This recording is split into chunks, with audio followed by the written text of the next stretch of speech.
C'est un homme de radio, bien sûr. C'est un homme de scène. C'est un homme de télévision aussi. François Pirette.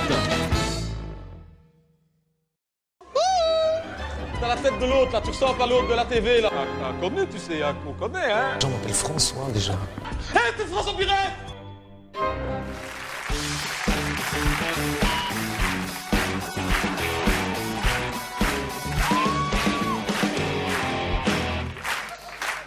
Bon, voilà, alors...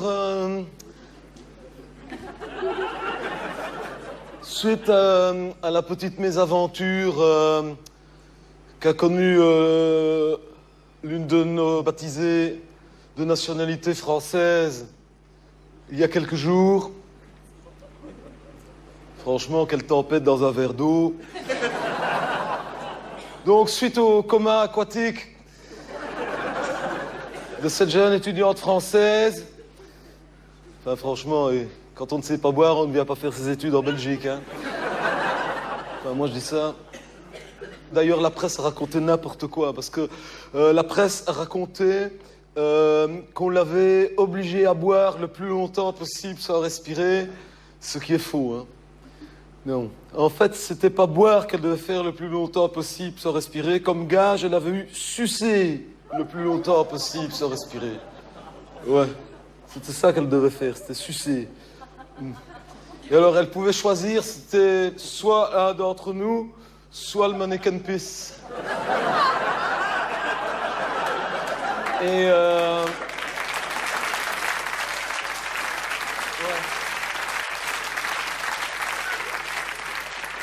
Et comme elle ne connaît pas bien le patrimoine belge encore, malheureusement, elle a choisi le mannequin pisse, c'était trop tard. Sucer, on savait qu'elle suçait. Par contre, on ne savait pas qu'elle avalait.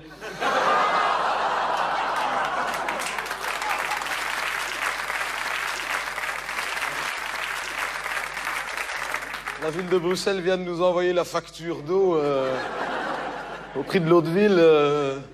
Elle a pris quelques hectolitres, hein, je veux dire. Enfin, voilà. Donc, suite à la mésaventure de cette jeune étudiante française, le doyen de la faculté nous a demandé de dénoncer le coupable. Alors, je ne sais pas ce que vous en pensez, mais moi je propose que, par respect pour le mannequin pisse, surtout par compassion pour ce garçonnet de 4 ans, atteint d'incontinence urinaire précoce, que l'on signifie au doyen une fin de non-recevoir. Merci.